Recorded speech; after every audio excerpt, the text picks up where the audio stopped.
దాని తర్వాత మనం పాడదాం. Hello, hi everyone.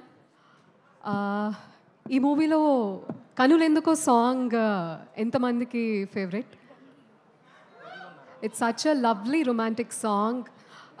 ఇంత బ్యూటిఫుల్ మ్యూజిక్ అందించిన చేతన్ భరద్వాజ్ గారికి thank you so much. And I'm very very fortunate to have sung for Sudheer Babu గారు అండ్ జ్ఞాన్ సాగర్ గారికి అండ్ సుమన్ గారికి కూడా congrats and all the very best to the whole team. ఈ మూవీ చాలా చాలా పెద్ద సక్సెస్ అవ్వాలని నేను మనస్ఫూర్తిగా కోరుకుంటున్నాను.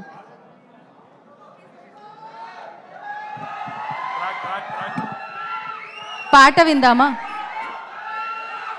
యా, నేను యాక్చువల్గా ఎక్కువ మాట్లాడడం నాకు నో, మీరు అందంగా మాట్లాడారు. ఇప్పుడు అంతకంటే అద్భుతంగా పాడండి. డెఫినెట్గా మీ పాట కోసం వెయిట్ చేస్తున్నాం మేము.